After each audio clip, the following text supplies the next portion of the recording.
What was it like filming with Biden? What do you do for a living?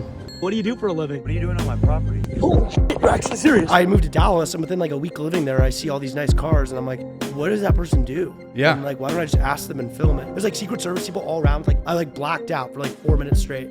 Yo, What up? what do you do for a living? And he goes, well, why don't you just take my jet? And I'm like, okay, what can I do to like pop this stuff off?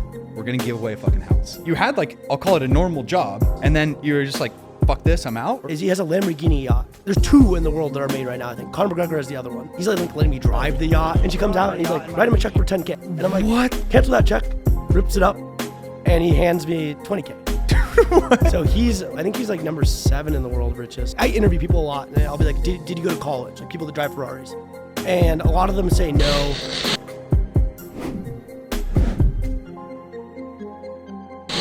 You met Kyle in Vegas?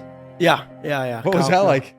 He was pretty chill. Yeah, I tried to get him in a video though, and he was like, no. What the fuck? Really? I mean, it's funny because I've gotten like Steve will do it. I've gotten Salim from Nelk. I've gotten the old guy Jesse. I did a whole tour with them. Yeah.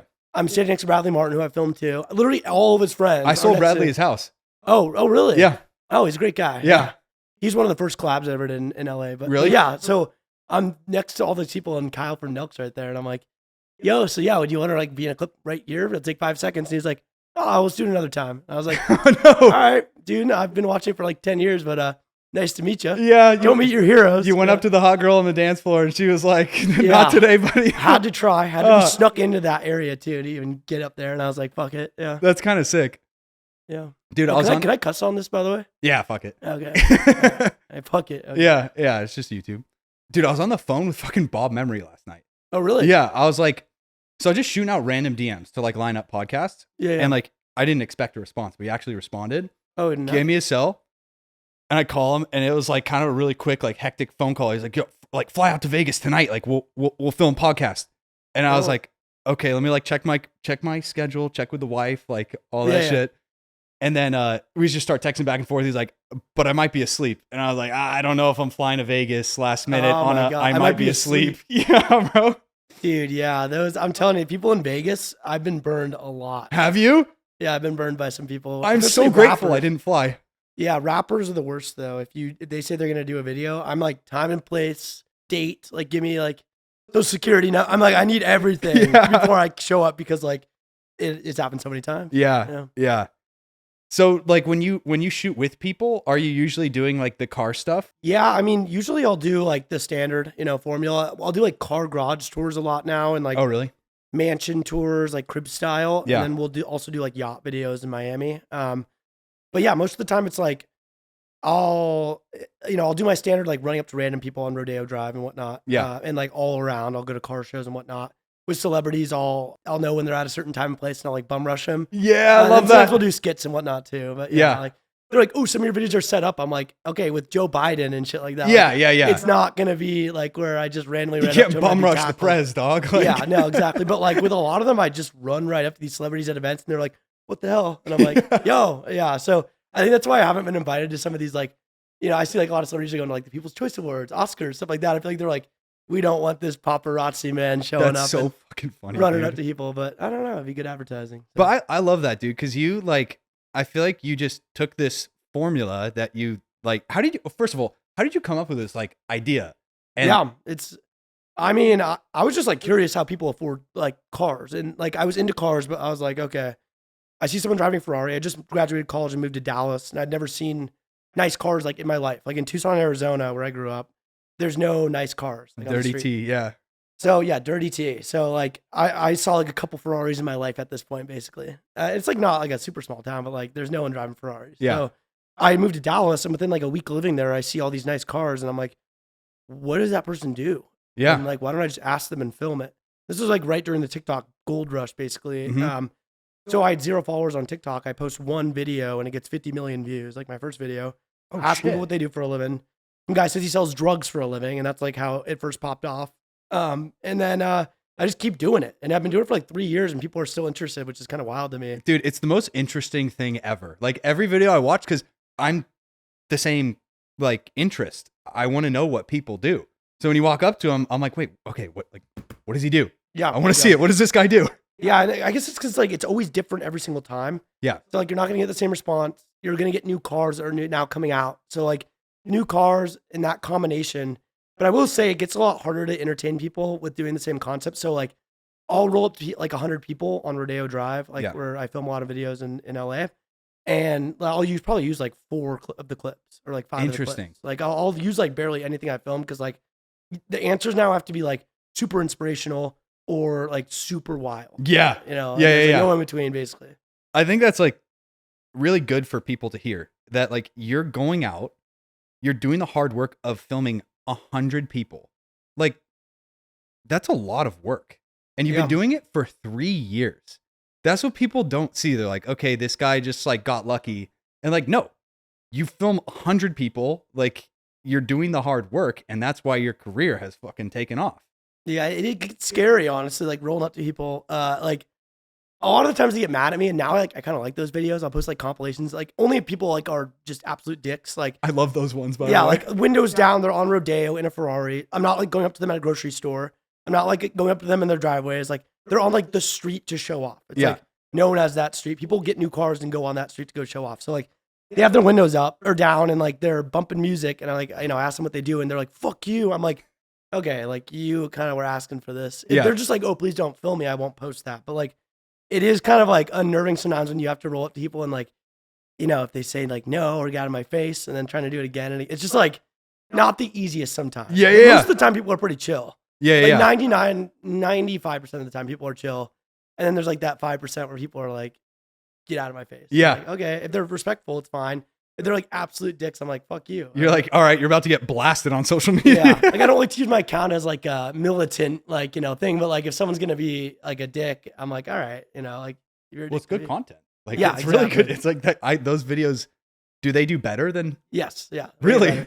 Yeah. So if someone's like really mean, I'm like, nice score. Yeah. Yeah. And then they'll message me after and be like, oh, like I didn't mean it. I'm like, I don't know. Like if you just thought I was some random guy and you yelled at me, like just because like I'm more famous on the internet doesn't mean like that's exactly it, dude. It's just wild. So yeah. I totally get that because you're going up to people out of nowhere. Like my first probably 3/4 of my career was just like knocking on people's doors and being like, hey, do you want to sell your fucking house? And like the metrics, the metrics that you mentioned are exactly right. You get like 5% of people that are like, absolutely fuck you, like get out of my house right now. And then 95% of people are like, oh, that's awesome. My friend's thinking about selling, or not right now, but check back in 3 months or whatever. People ever like pull a gun on you? I've had some kind of like threatening experiences, no guns, but like I've had someone come out just like ready to fight. Okay, like that'd be more Texas, I guess. Yeah, rolling up to people because people like some people have kind of like done my idea where they'll go up to people's houses, and I feel like most of them aren't real, but there's a couple of people that do that, and like if you do that in Texas, like someone's gonna like maybe roll up a gun on you if you're like filming them, basically. Yeah, that's not gonna end in well. California, I guess you can get away with it a little more. Yeah, a little more so. Yeah. So you went to college, right? Yes. And then you had like, I'll call it a normal job. Yes. At Charles Schwab. Yes. And then you were just like, fuck this, I'm out? Or like, what was your play? Yeah, I mean, I graduated, I moved to Dallas. It was like essentially it's called their financial advising like program. It's like you're in a cohort getting your licenses to basically be like a broker, and then like once you like graduate from the program, you're like a full-fledged advisor in a branch, which is always what I wanted to do. I've always been interested in like finance and whatnot. Yeah. Probably why I was interested in finding out how much people make and going up to their cars. I think it all kind of makes sense. So I was doing that job and like I actually kind of liked it, but at the beginning you're kind of like a phone slave a little bit. Like you're kind of like people call in, they're like trying to do like retirement distributions, boring stuff like that. But like I thought it was still cool, like reading market quotes to people and like doing stuff that I've always been interested in, but like getting paid for it essentially. Yeah. But then about 4 or 5 months in, I get my first check from Snapchat in the mail, and it was like $25,000 after the cut. And like this was like the early days of Snapchat where almost no one had a show. It was like a Snap show. And I remember thinking it was like a misprint. And I was like, this has got to be like wrong. And I look at it, that's after the cut. Yeah. And like now it's really hard to get numbers like that. But at the time I was like, holy shit. So I made half of my salary at the time in 1 month. And then I did it again the next month. And I was like, okay, so I've already made my full year's salary. What is the risk of me quitting my job here and going back to it? Like I already have my degree. Yeah. And at the time it's funny because like, I feel like when you're in the college like world, like it seems like quitting your job and like doing something like that super scary, even though I was like 22. But like when you step out of it, you're like, okay, I'm young. Like now looking back, I'm like, okay, this was kind of a no brainer. But back at the time, it was like my whole life. So I was like so worried. I waited like maybe even longer than I should have to like quit my job. Mm-hmm. But after about like 10 or 11 months doing it, I quit my job, which was really scary at the time. My family was like, oh my God, like this is a big mistake. And my friends were like, well, this is kind of wild. And then eventually I moved to LA, which is kind of the classic, but I waited until I had like 7 million followers on TikTok to like do all this basically. And then, I just kept the ball rolling. I just was flying out to LA so often that I was like, why do I not live out here? Like, why am I flying out here to do content on the weekends? And then things just kind of picked up there when I did it, and it just got crazier and crazier. Yeah, I think what you said is super interesting. Like when you look at it from the outside perspective of like, okay, what is the risk? If anybody watching this, the risk of not doing what you want to do, I feel like completely offsets the benefit of if you just go for it, because at least you'll know. Yeah. You at least you'll have an answer as to whether it's a possibility or not. Yeah. Like if I was 40, I'd look back and be like, why didn't I take this risk? Yeah. You know? But at the time, yeah, it's hard to like kind of take that scary jump. And like, I'm so glad I did. I'm surprised I did. Even now, I'm like, whoa, that was like pretty wild for me. And even though now it's like so laughable and I'm like, okay, like, I'm not working a desk job. Like I'm never going to work a desk job again. Yeah. At the time, it was scary for sure. But yeah, I interview people a lot and I'll be like, did you go to college? Like people that drive Ferraris. And a lot of them say no. And a lot of them say yes. And I think it really depends on like what you're going to go to major in. Like if you want to go be like a lawyer or like an engineer, like you pretty much have to go to college. But if you want to be a business owner, which is where the majority of people I interview that are wealthy are business owners, number one, and they own real estate, number two. And usually those are, in sync with each other. Yeah. And that's really the only way I feel like to become wealthy, aside from, years and years of like being a doctor and eventually you make money when you're like 50, 60, yeah. once you're out of debt. Like to make like serious money, you have to own a business or you have to own real estate. And you have to like America. park your money somewhere where it's like doing something. Invest. Yeah. I mean, yeah. If you don't invest your money. Yeah. I feel like no rich people don't invest in. I don't even think it's possible to become rich without investing. Not really. Cause what I found is like, usually when I have any kind of money sitting around, I always immediately try to find a new house to just go park the money in. Cause otherwise it just evaporates. Like I am not that great at saving money. So like I get like build up a little bit and then immediately try to park it. And that's the only reason that like I have any kind of a net worth is just from like, if I didn't own any real estate, I would be worth like nothing. like literally. Do you invest in the stock market or just real estate? I invest almost exclusively in real estate. Okay. As I'm getting older, I'm starting to dabble in the stock market a little bit. I've always had like a Roth IRA, like kind of like boring, like long-term stuff that I don't look at. Yeah. Yeah. But like percentage wise, 3%, like 5% maybe. Gotcha. Yeah. Me and you are flipped right now. I have a little exposure to like REITs and I don't own like physical property yet. Yeah. But it's funny because I'm trying to get my foot more. I'm trying to have 20% real estate, probably maybe like 30. And I like the market, so I'm familiar with it. So like probably keep that number there. But like I need to get more into real estate. Yeah. We need to we need to do a little something. Diversification flip. We'll film some house hunting or some shit. Yeah, exactly. I'm saying, once I get a property here in the next couple months, I'm going to be consulting you. I got you, bro. Yeah. And I have some stock questions too, because like I know nothing about that stuff. Okay. Like I literally don't. Okay. And what's cool is like you wanted to be a stock trader, and now you just get to do it with your own money. Yeah. That's way cooler than doing it with other people's money. Yes, I agree. I feel like the results are probably better, honestly. Yeah. Yeah. Do you do crypto or anything like that? Or it's funny, I just sold all my Bitcoin and Ethereum yesterday. Really? But I had a couple. I had like 2 Bitcoin. I just sold most of it. I think it's at 54, 52 now or something like that. And I don't really like it being up that. I feel like it, it goes drops up, down. And I was trying to have it like around 5% of my portfolio, but like I'm trying to use that money to kind of fund real estate. And I want to get it back in there once it drops, because I think it'll drop again as it always does. Yeah. But right now it's near all-time highs. I think the all-time high is like sustained. I think it was like 50, 60, wasn't it? Yeah. I mean, it jumped up to like 68 or something like on one day or something like that. But I think like pretty much the like resting top line was like 60-ish. So I was like, I'm out. Yeah. Oh, it'll go back down to 25 maybe or 30 on the bottom end, Mhm. and then I'll hop back in. So that's comfortable for me. Yeah. Yeah. How long ago did you get your Porsche? Got it a year ago, January. Yeah. And have you been making like a lot of content with it? Yeah. What's your like? Was that a dream car for you? Yeah. I think like as far as the money goes, it's kind of they don't make it anymore. The GT4, they just stopped making it, which is cool because I'm like, okay, now it's collector kind of thing. But I got the last year, and I got it at the peak, which is kind of wild of like prices. But I got a deal for just sticker through Porsche, which was like unheard of Dude, at the time. what? And Yeah, it was like 2021 or 2022. Yeah. well, if there's Start anyone that 2022. should get a cart sticker, it's my boy. Yeah. I gave them a nice little promo. I got like 20 million views or something like that. So I think they got their money worth. They got there. their money out of you. Yeah. But it was a good mutual thing. But yeah, I love it. It's like it drives. It's like a laser. It like the handle. It's mid-engine, which most Porsche people, 911 people, rear engine.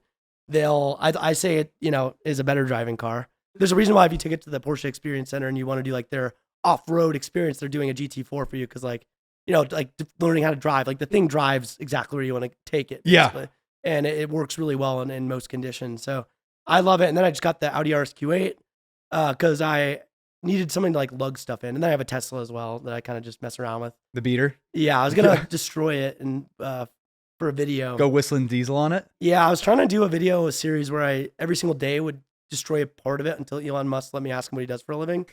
Like Dude, basically like you day should do 2, that. I might do it. Dude, yeah. 100% you should do that. I That's think it'd sick. be worth it. It's worth like 24K right now or something like that. So I'm like, okay, like I feel like I'd make more money. 100%. Just kill it like every single day. Like day 2, but I hit up TikTok and YouTube and I was like, can I post this without it being flagged? Like me destroying something. Yeah. They're like, yeah, it's kind of, I can't tell you like for sure, but if no one's around, you should be fine. Yeah. So I think I'll probably do that. Yeah. That's really funny because I was just thinking about whistling diesel's like content style 2 nights ago. And I was like, okay, what can I do? Because like I really want to scale YouTube. Instagram is like finally starting to hit that like steady growth. Mhm. And I'm like, okay, what can I do to like pop this stuff off? And we finally decided we're gonna give away a fucking house. Oh, whoa. We're gonna buy a house that's a rental property that has like stabilized income, and we're gonna just fucking give it to someone for free. How much would the value of the house be? Probably like between like probably around 100K or something like gotcha. that. And That's sick though. it's yeah. like, so this is my thought. I want to get your input on it. Like you buy a house like somewhere between 50 and 100K in like one of the like Midwest states or something like that. Yeah. Maybe Section 8's got like stabilized rental income from the government. So it's like kind of easier for people to stomach. And we are going to give this car away to one follower once we hit like 250,000 subs or something like that. Yeah. And then we post just like a video once a week until we hit 250 and then just fucking give it away. Yeah. Like, is that, have you seen anybody do that or something adjacent to that before? Like, what are your thoughts? I mean, other than like Mr. Beast doing like something like that, I haven't really seen it often. Yeah, that sounds really good, honestly. But like, what are you at right now on YouTube? None. Okay. Yeah. Okay. Yeah. Like under 1,000. So once you hit that number, that's when you would give it away. Yeah. Okay. Gotcha. So Yeah. I mean, I feel like that's a good idea. I feel like you'd probably end up making more money off of getting to that follower count than the 100K. Yeah. Like, as far as like it being an investment kind of. Yeah. Yeah. That's kind of the way I looked at it because I'm in the process now of like, I've always sold here. That's always been like my only thing. Okay. And now we're like finally building out a nationwide team and we're Mm. like getting licensing and building all the framework and stuff. And like, so if I have like people that are interested in real estate that are actually engaging, like there could be a play of not even just the income from YouTube, but the more I see like brand growing, just like random opportunities come up. Yeah.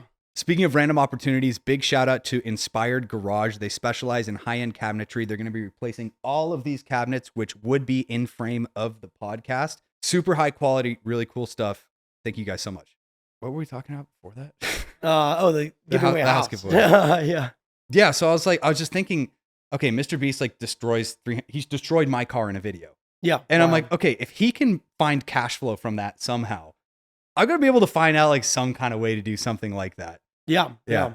No, it honestly sounds like a good idea. I feel like that's like kind of the pinnacle of like views on YouTube right now. It's like destroying things. Just like doing dumb. like Whistling Diesel, went nuts off of it. Yeah.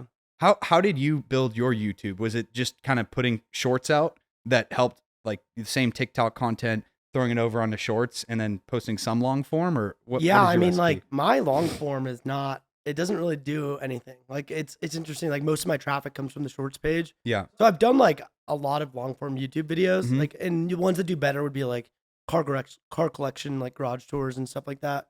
But as far as like doing vlogs, my audience doesn't really like, go to my page for that kind of stuff. Yeah. So literally, I think I'm at like 3.1 or so mil on YouTube, and it's literally all from just reposting my stuff. Really? But I'll obviously like tailor it a little differently on YouTube than I will on Instagram and whatnot. Like first of all, you have the 59-second limit on shorts. Yeah. Which is annoying. TikTok, to make money, it has to be 101. So usually I'll do a little bit of a editing magic there. But yeah, I mean, like I'll just repost stuff, and then I'll make the title a little bit more broad because like YouTube, people are still using the search bar, and like they're getting recommendations on their page, isn't just like a short scroll. Some people do scroll on the shorts page, but like a lot of the times it's like a suggestion that pops up on the side of their screen, or like as a suggestion somewhere, or like on the YouTube search bar. So I'll make my titles more broad. So maybe for like insert TikTok, I would make a caption that like is very relevant to someone that has to watch the video. So like it's in their feed, and I'd be like, oh, she hit her head on that. Like, for example, I posted a video today of a yacht tour. I saw that one. Yeah, okay, that was sick, dude. Yeah. And on TikTok, it ended up, I had to delete it because they like shadow banned it. Yeah. Like, I got like 200 views over like 4 hours. I'm like, okay, Okay. you guys could at least say you're shadow Just banned. tell Like, me, bro. yeah. So on that, like my caption could be like, damn, like she hit her head hard. I wouldn't make my YouTube title that, obviously, because like that has no context. I'd make it like $1 million yacht tour. Yeah. She gave me a $1 million yacht tour. Because like if that pops up on the search bar, people will be like, okay, there's a yacht video with a girl, and he's getting a tour. On TikTok, I don't need to make it broad because it's already being shown to them automatically on the scroll. That's really the only difference I do is on YouTube, I'll make like a more broad caption. And then everything else is the exact same. Like Instagram, I'll make the same caption as TikTok. And yeah. How important is the actual frame image, the thumbnail? I think it's probably super important. Probably one of the most important things. Mhm. I even do it on Instagram, and almost no one really does like thumbnail. Some people do, but like a lot of people don't do thumbnails, and I'll do like thumbnails with text on them. So last time we met at the mansion tour that we did together, you showed me that stuff. Oh yeah. And now I've like kind of copied your exact formula of like nice. literally text on screen, find like a cool picture. Yeah. And like it completely helped. Yeah. Like, Okay. we great. just started doing it like a month ago, and Yeah. like it helps so much. People do it on YouTube or and stuff like that. Like, and I don't know why people don't do it on Instagram. Like on Instagram, like if I scroll on someone's page and I just see like random stills from like a video, like I'm not even gonna want to click on most of these. Yeah. But if I see text that says like $1 million yacht tour, $20 million car garage tour, it's like obvious. It's so obvious people do it on Instagram, or I mean on YouTube all the time. I don't know why people aren't doing it on other platforms. Yeah. Like TikTok and on Instagram. It's like baffling to me. Yeah. I think they will eventually start doing it, but it's like newer or something. I don't. It doesn't make sense. I don't get it. Your rally. Yes. You have your rally coming up. Yes. So how long have you been doing that for? This is the third year, which is kind of wild to me, actually. Yeah. I'm surprised it's been going on for that long, but yeah, it's an interesting like side business that I started that takes up more of my time than it should. A lot of people think like, first of all, a lot of people don't know what a car rally is. Like they aren't in the car scene. I've had to explain it to people, and they're like, "What the hell is that?" Because if you're not in it, the car scene, like no one, it's just not on your radar. So like for those that don't know, it's like let's get a bunch of wealthy people. Let's have them pay like a pretty high ticket price, but it's included with like very fancy hotels, 5-star hotels, 5-star stuff like police escorts. I have one, it's called Legends Rally, third year. And basically what it is like we have 100 people, 50 supercars basically that will show up, and we drive all as a pack. And people have like crazy like radar jammers. People have like, crazy radar detectors. We have like lead cars that are like reporting like on apps where like cops are. I don't, Yeah. I didn't tell them to do it. Yeah. People make their own just grown up decisions, but basically like you Mad Max it to like a certain city, Yeah. and you're all driving there, and then like you have stops along the way, like fancy lunches, cool stuff, like scenic photo opportunities. And then like we go to Scottsdale, we go to Old Town, like we booze and like go to crazy like parties and whatnot, and then wake up, drive to Vegas, get like a police escort in Vegas, like fancy food, like hors d'oeuvres. We're staying at like Encore Win 5-star hotel. Then like you get like bottle service at like with like 12 tables. We have like Ludacris that's performing. It's like just like Sick, a crazy bro. event basically. Yeah. And there's some like nuts ones, like Gumball Rally is like the global biggest one where like they get cars and put them on like literal planes and like ship them from like, I don't know, Tasmania to like, somewhere else. and then there's Gold Rush in America, which is probably America's largest rally. But yeah, Legends Rally is like already like number 3 or 2. Is it? Now it's like, it's a hard space to get into and do it correctly. Like a lot of people will be like, oh, let's just get 50 people and we'll have them like kind of show up, and everyone just kind of shows up and pays for their own stuff. And it does not work. Like you need organization. We have like 12 staff members, security, all this stuff, waivers, cops, liability. Like there's a lot of liability involved in it. So like, For sure. it's cool. And the first 2 years we didn't make a profit at all. Like it was like and that's expected. And now we're finally making our first profit this year, which is awesome. Awesome. So, yeah. Yeah, I'll definitely jump on next year. Join. I'm yeah, 100%. Yeah. It is sick driving with 50 other people going crazy speeds. It's like nuts. Yeah, especially with like a bunch of other influencer / car people that just love it.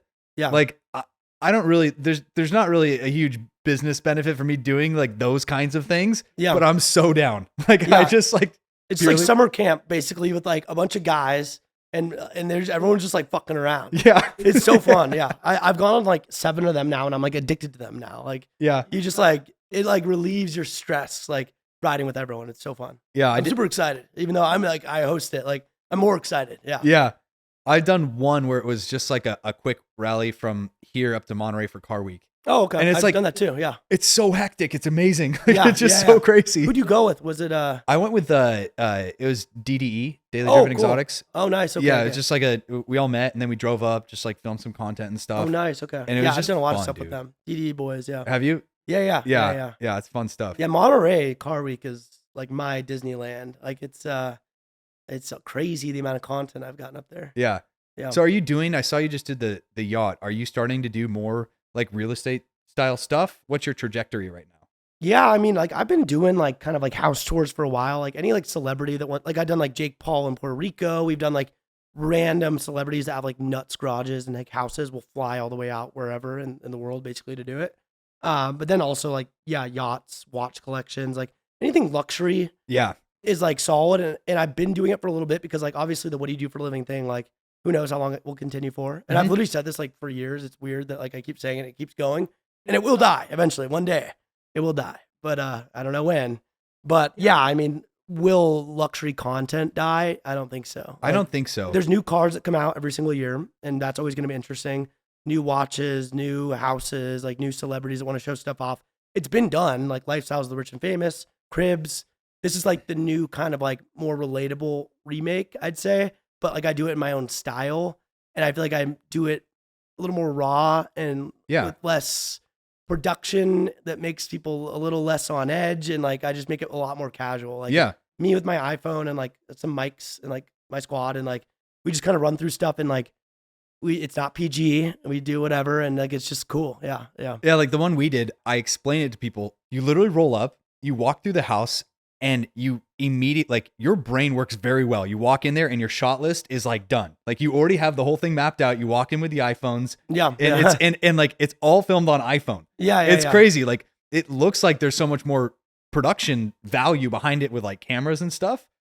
I don't know how you do it, bro. It's fucking wild. It's pretty, yeah, I guess I have a good team that like can make iPhone shots look like they're filmed on like a DSLR. Yeah. And like we've done DSLR shots, but like, yeah, usually we're in and out. It's like an hour and a half hour shoot. Yeah. And yeah, it keeps it really casual. I think it keeps people relaxed too. Like I've done the thing where I roll up to people with like huge cameras like on the street, and like they're like, "What the hell is this? It's like a fucking TV show. Like what the hell?" Yeah. Versus an iPhone, they're just like, "Okay, this is just like someone interested in cars," and like they're way more chill.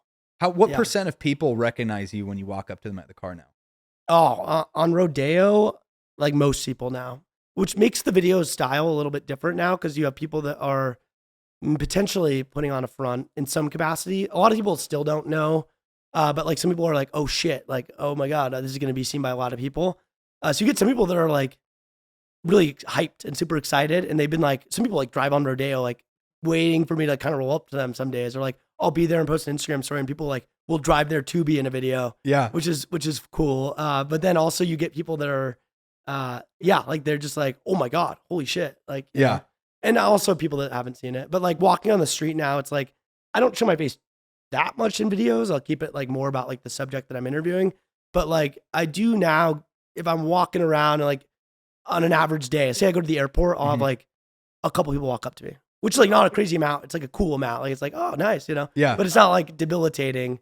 It's mostly just like cool people that are into cars that are like, yo, what's up, man? Yeah. They're not like, I don't have like children followers that are like, hey, oh my God. Like, you know, they're just 30-year-old man that's like, I like cars. What's up? Hey, hey, Daniel. I'm like, what's up? What's up, dude? Yeah, good fan. I have a good fan base. Yeah. Or if you even call it a fan base.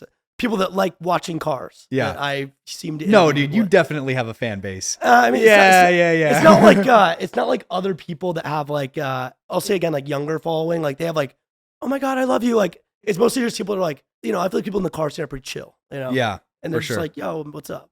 And they're very normal and nice. Yeah. I think one thing that you said that kind of stood out to me is that your what do you do for a living might die one day.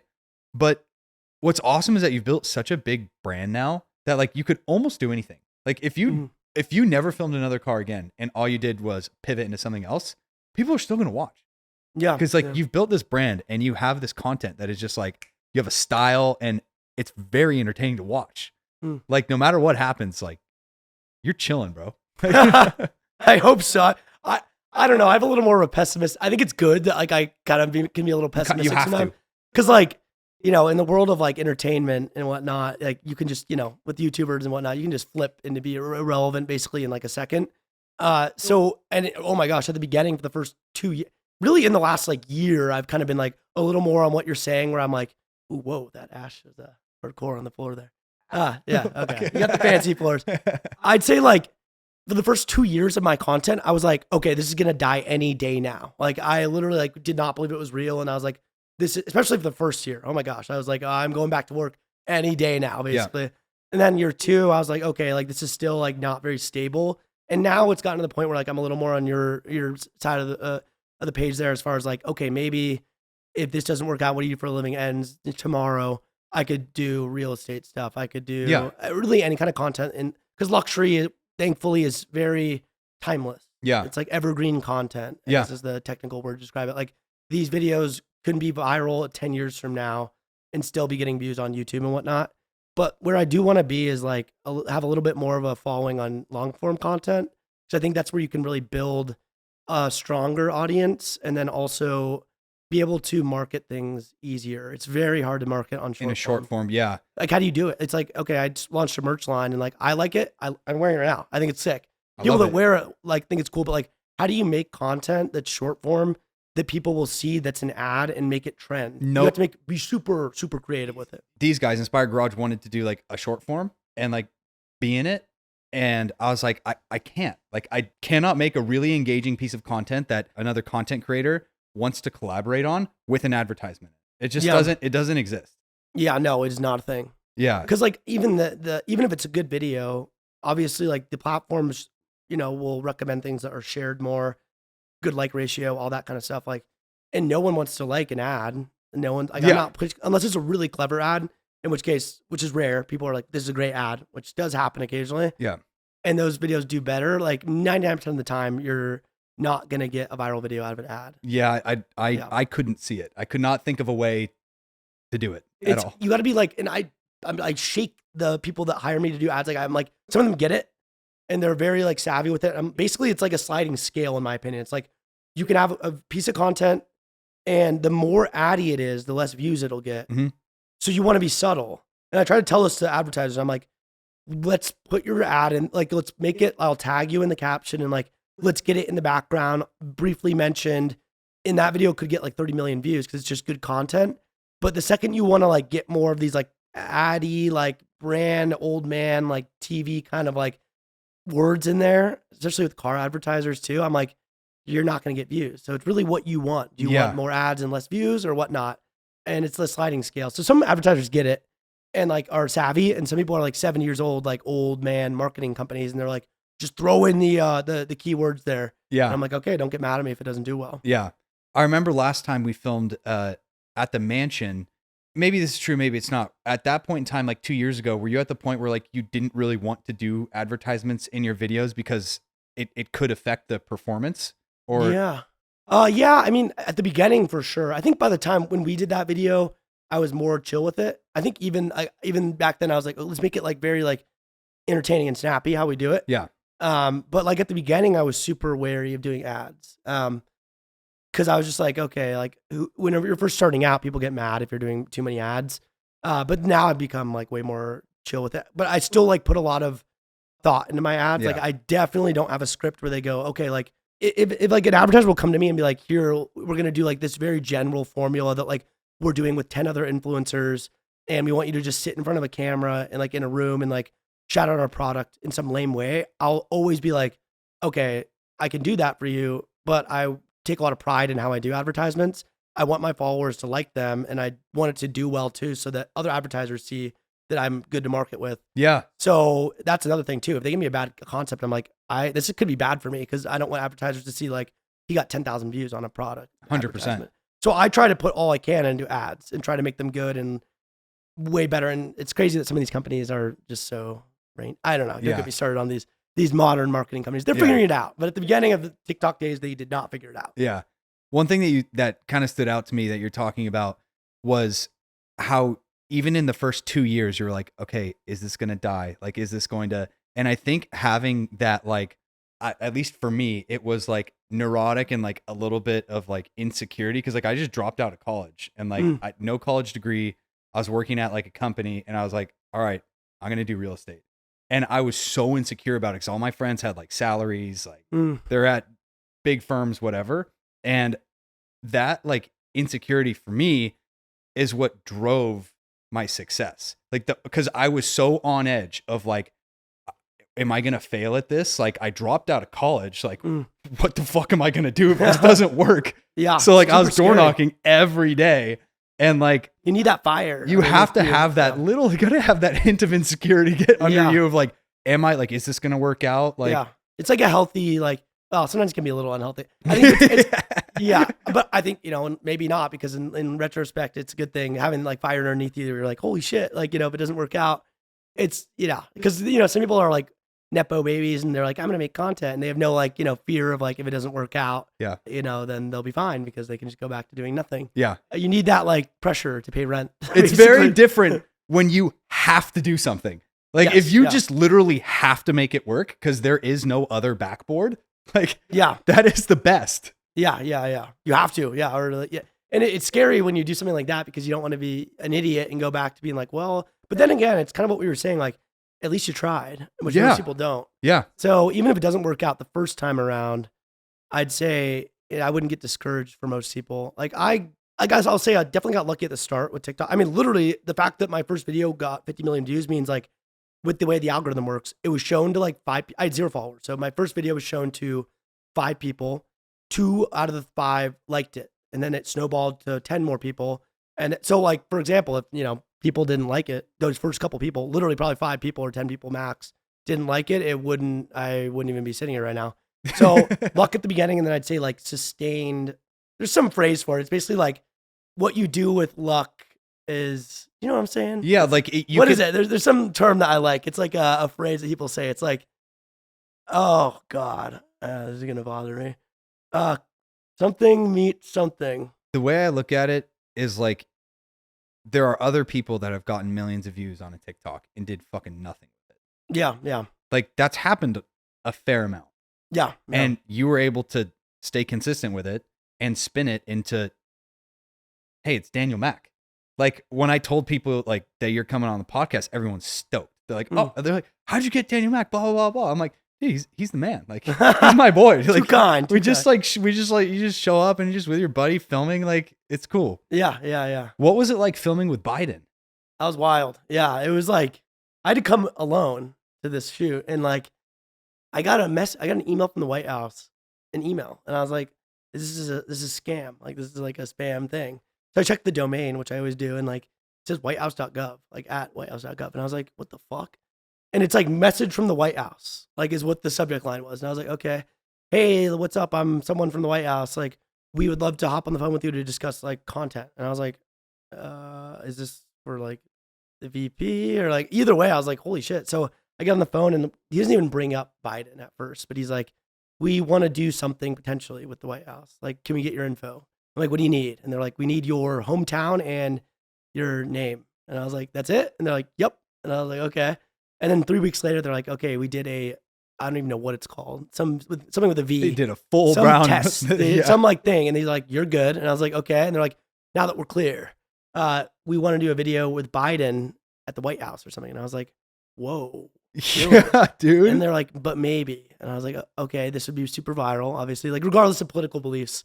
Fooling with the president is crazy. 100%. People got mad at me. I'm like, okay, like, what are you, stupid? You do it too. You would do the same thing. Like, Yeah, let's be super realistic dope. here. Super dope fooling with the president. So then they're like, okay, he's going to be at the Detroit Auto Show, but you can't come with anyone. We can't pay for any of your stuff. I'm like, okay, whatever. Yeah. So I show up alone to Detroit, and it's like not even for sure whether it'll happen. It's kind of like it may happen if he's in the mood kind of thing. And then I get there, and like I'm standing next to the president of GM, and like he's about to do like a 60 Minutes interview or something like that. And I don't even remember what I said to him. I like blacked out for like 4 minutes straight. There's like Secret Service people all around with like these little pins that like show that they're like Secret Service, like some kind of pin. And like 5 times people were like, "What are you doing here?" And then they cleared everyone out. I'm like, "I'm filming a video." And they're like, "Stand over here." Like basically I was being like screened the whole time. And then talked to Biden and briefly. And they're like, "Okay, he's going to go do a video, but he's going to swing by in his car in a sec." And then I don't even remember what I was saying to him, but I remember he grabbed me by the hand and like pulled me in. Like people say he's like a grandpa in some ways, and he really was. He was like, "Oh, hey, get in here." And I was like, "Oh my God." He did smell like an old guy though. Super Did he old. do like the Trump handshake where you get Literally, kind of yes, yanked in? that was it. He did the Trump handshake on me, and I was like, "Oh my God," because I was like standing from far, "Mr. President, nice to meet you." Yeah. I think I said that. I don't remember. And he was like, "Get on in here, TikTok boy," and I was like, "Okay."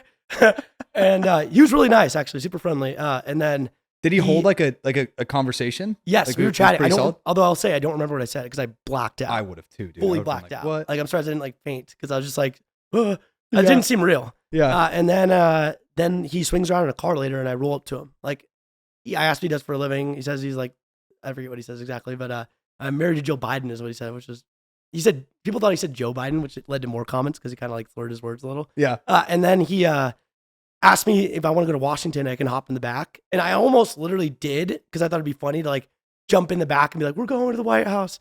But Secret Service told me afterwards, they were like, "We're very glad you didn't because we probably would have tackled you." 100%, dude. I was like, I wonder what would have happened then because that would have been a crazy. That would have been so good. Actually, you should have done it. I mean, yeah, like imagine if I'm like live streaming it or something. I don't know.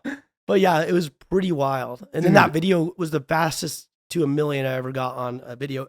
I got like 1 million views on TikTok in like 30 minutes or something. It was like crazy. It was like That's 1 million. wild. And then like it just kept going. I think it got like 200 million views across everything or something nuts. Yeah. What's the craziest filming experience, like hands down, that if you could pinpoint one? I mean, that's probably number one, but I'm trying to think here. One was really crazy. Was this guy Ace Rogers who lives in San Diego?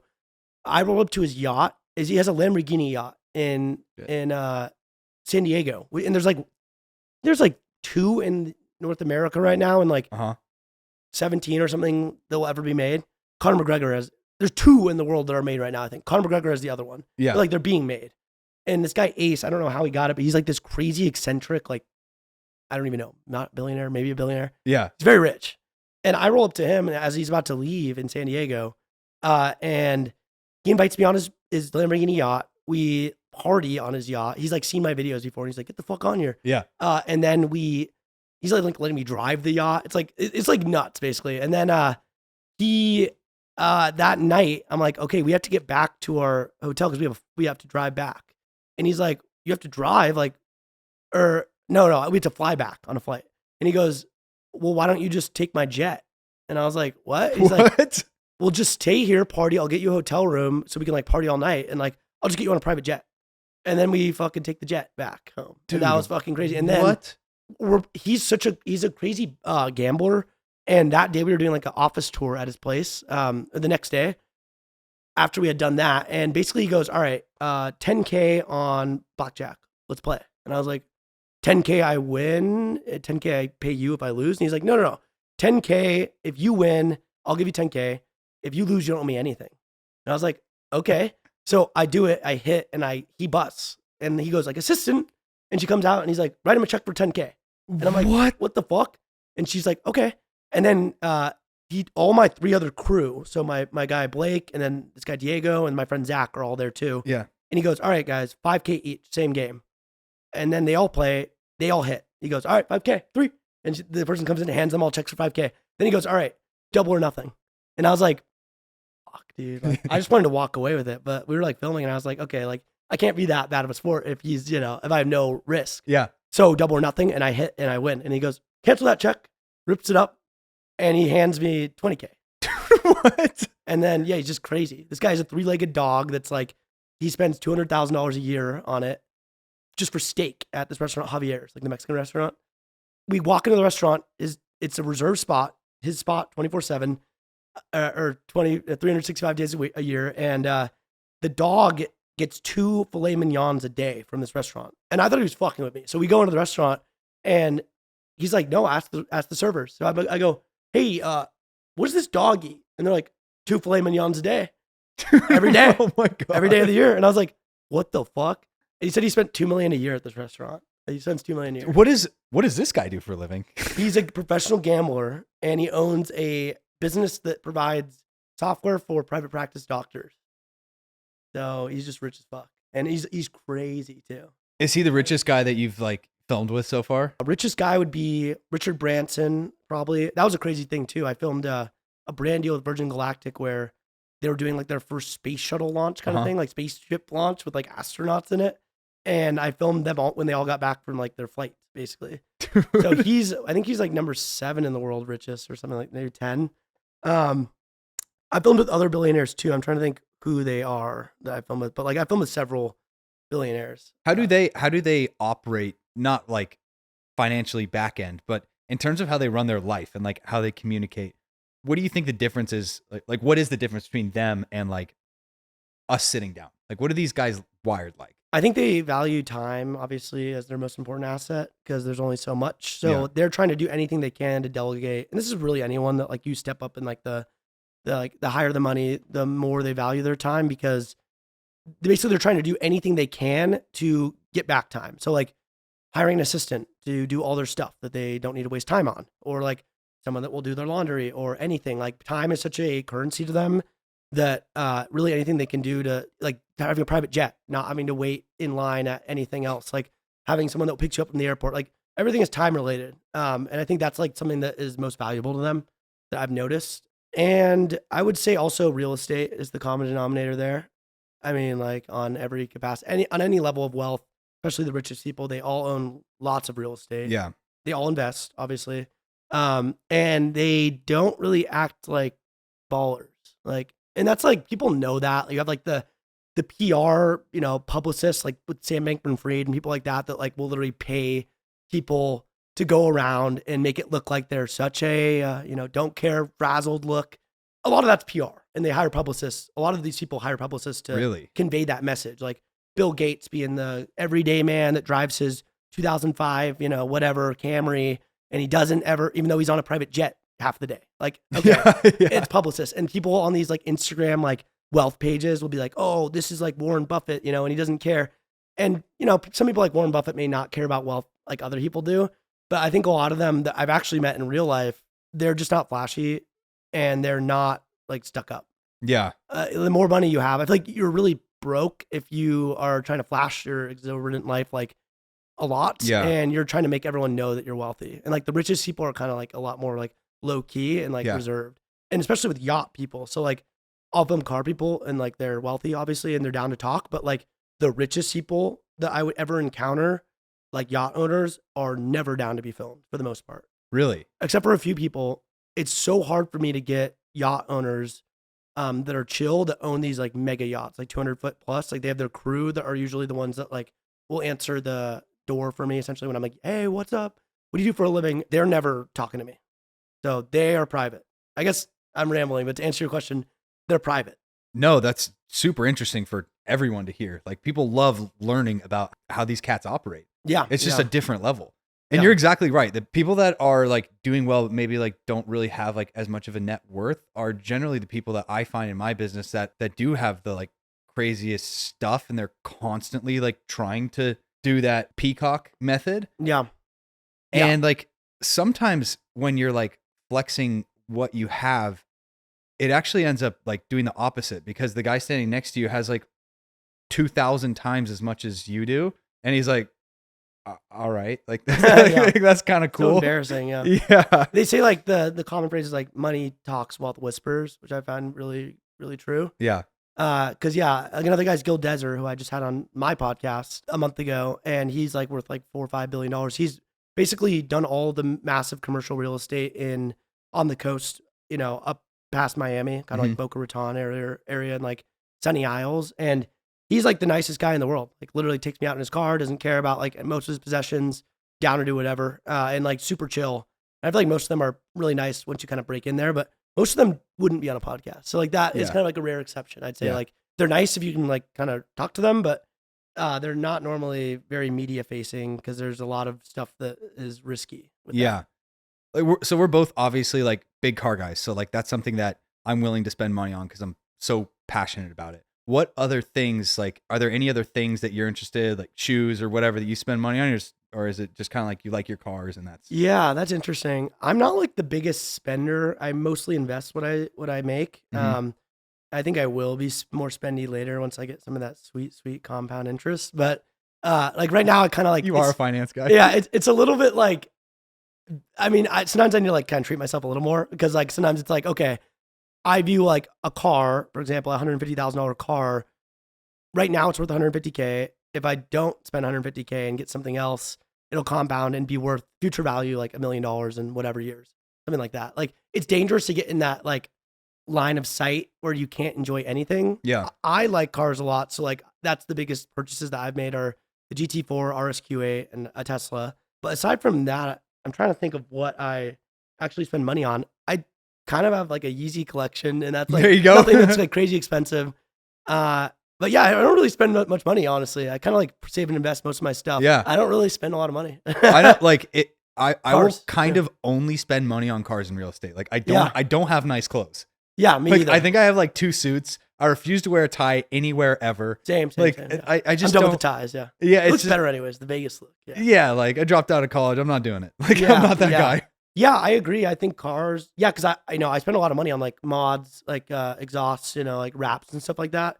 Like I just got a livery on my car that was $10K, and like that's like a lot of money to just. Do you get that stuff sponsored now, or? Yeah, I got it through a Noza Tech. I got like something done for. Usually I get free wraps, but this one's like through a friend that does it basically for half off. This like the livery I got. It's a pink pig livery. We were chatting about it earlier. But Yeah, like, it looks sick. very classic racing livery. That one was really hard. I wouldn't be able to find someone to basically pay for all of that. I could maybe, but also I don't like having to like do their like. You gotta, some of yeah, you gotta, like, I've done sponsorship before. Like I got a rap sponsored, like not fully sponsored, but it was like mostly sponsored.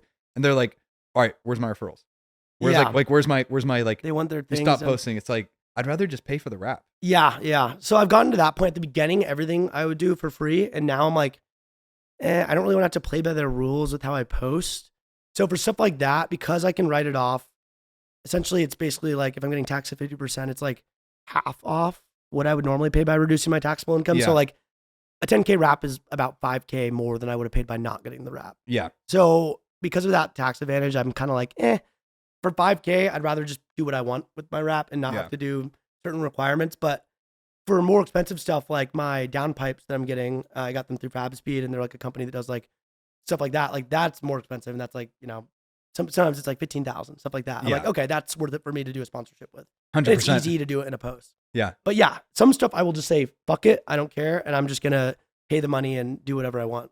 Are you? Yeah. Do you know what section 179 is for Is that the- writing off cars? Yeah, is that the weight limit? Yeah. I just did it. You're for doing on RS. on Yeah. your car, right? Of course, December 28th. Yeah. Yeah. That's why I bought the RS6. Like even though Oh, yeah. the wagon is like 1 pound over. That's what I was wondering. So I almost bought the Avant because I heard the same thing. It was Yeah. a 6,000 gross vehicle, whatever. It's like whatever the exact weight is, they put it 1 pound over. Just to, yeah. And like I bought that car peak COVID. I paid over sticker, and I was Yeah. like, well, it's like I'm gonna get a lot of tax advantage from it. Yeah. It wasn't, back then, was it 100% full ride or is it 90? I think it was like 90 when I did it. Yeah, I think so, it's like, 90. It might be like 8. They like kind They of dropped it to passed 80. I it think. a little bit. Yeah.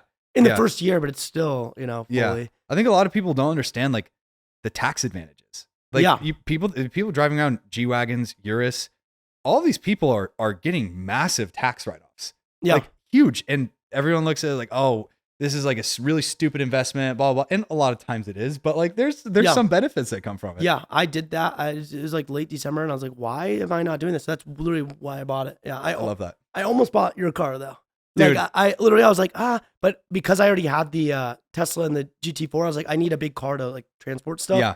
And I was like, okay, this is like a fucking family car that can go 570 horsepower. It's Yeah. a Urus, yeah, but so it's cool. Yeah. Yeah.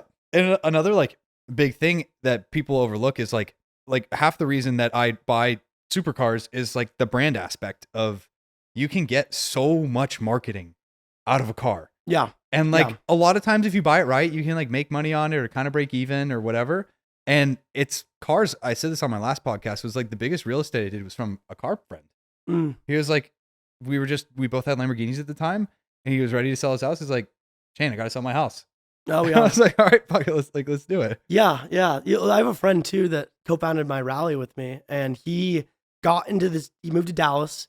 He bought a used Lamborghini Gallardo with a large purpose of doing so to join the Lamborghini club. Like it's like a Lamborghini like kind of like club to kind of like he's a financial advisor to kind of like get into that scene and like have it kind of be like a business vehicle in that aspect to like, oh, he's a Lamborghini guy, and that's how he got a lot of business. Yeah. So it's like you can be doing two things at once. Be trying to use your car as like a kind of way to like do business, but also still appreciate the car and love the car and like the scene too. Yeah. It's like a double win. It So definitely yeah, I is. agree 100%. It's like totally a good way to do business. Yeah. Yeah. And love cars and drive around something cool that it makes you more money. Yeah. I know. Which is rare with nice cars, but you can use it as an investment. The turbo's broke in this thing. And I was like, Oh. I was so upset when it first happened because like Oh. I just bought the brand new car Yeah. and like within 2 months the turbos failed. Did you get a, was it under warranty? No. Really? No, I had to eat it. And Whoa. but I was like, Whoa. okay, well now I can upgrade them. So Yeah. so like I used it as an opportunity to like film content with that Shop Gintani. And Yeah. like we did the turbos and we upgraded them and then we made this Oh, video. you were and- Gintani. Okay. yeah, and then like and the Nice. video did better than like any video I've posted so far. Oh, wow. So I was like, all right, fuck it. Like Yeah. Yeah. That's wild. yeah, it was cool. Yeah. How fast have you taken this puppy? Fastest speed. Honestly, I'm not a big top speed guy. Okay. Like I prefer just like accelerating up to like, I don't know, 80 or 100 Okay. and just like doing that kind of repeatedly. The risk versus reward and like Yeah, it is my scary. name is fucking plastered on Yeah, it like yeah, yeah. everywhere. yeah. So yeah. I'm like, dude, I can't. Yeah, people go to join the 200 club, but like a lot of them will do it on rallies, which is crazy on the Yeah, I roads. feel and like that's it's kinda- nuts. Yeah. Because like one little bump and it's over for you. Have you had like a crazy driving experience, like being in someone's car or your own car? Yeah, I mean, I took my GT4 like a week after I got it up to like 187 on the highway, which like a lot of people are like, oh, I don't want to say that. I mean, allegedly. Allegedly. Yeah, allegedly. On a very, very open road with no one around. It was a private course. Yes, it was. Yes, it was on a runway. Yes, on a runway. But now looking back, I'm like, that's now I'm like, oh god, that's probably not a good idea. One bump and it's over. But people will do crazy stuff like that, like drive 200. I'd want to do that on the salt flats. Like people go to Bonneview salt flats and like go 200, but like there's no way you can like get hurt basically. Yeah. And that's like the move to me. But I've driven on like Formula One tracks with like F1 drivers, doing So like hot sick, laps, dude. which is really cool. And yeah, I've done like some cool driving routes in pretty much any car you can think of. People let me drive their cars a lot, which is cool. Like literally on Rodeo, they'll be like, Daniel Mac, drive my Pagani. And I'm like, what the fuck? Okay. Which is Really? scary. Yeah. And you just hop in, just drive Yeah. around real quick. I And drove a guy, Brett David, who now we're friends in Miami. I ran into him at a grocery store and he let me drive his Pagani. It was like a special one of one edition made by Horatio Pagani for his like late father. And it's worth like $7 million. And he let me drive it around. I was like, Wow. whoa, that's scary. I had Parker on here and we were talking about from Vehicle Virgins. And we were talking about how he had some guy that was letting him go in his Pagani. So he let the passenger of the Pagani jump into his Lamborghini and drive it because he wanted the opportunity to like film the Pagani. Mm. And the dude fucking totaled his Lambo. Totaled Parker's Lambo. What? And it was his first supercar. No and, way. And just fucking wrecked it. Whoa. Did Yeah. you pay for it? No. Oh my god. No, he just dipped out. Parker had to go through insurance and all this. Yeah. Oh my god. Just had to eat it. That's crazy. Yeah. So now he's just like, yeah, not no doing one that drives my again. cars basically. Yeah. Understandably so. Yeah, I used to be like never let anyone drive my cars. Now I let my camera guy drive my car for like 10 seconds on a rally, Blake? and Blake, Yeah, Blake's cool. and he ran over a tire Oh no. like in the middle of the road, and he's like, "Oh, I couldn't." That was like 20 seconds after he took the wheel. So yeah, actually, I don't have good luck either with that. Yeah. He like just kind of ruined my front lip a little bit. Oh, that's Yeah, classic. it's not a good. I don't think it's a good idea letting people drive your cars. Yeah. Unless it's me, let me drive your Yeah, car. definitely let Daniel Mac drive your Yeah, car. yeah, it's a good move. It's a Yeah, good move. that's epic. I've never crashed a car. Yeah. Yeah. Awesome. Well, Daniel, thank you so much for coming on. Whoa. There's our fucking timer. Nice. You have that internal clock. Awesome. Well, Daniel, thank you so much for coming on. You're the fucking man. This was epic, and I'm excited to do some more stuff together in the future. Hell yeah! Thanks for having me. Appreciate you, bro.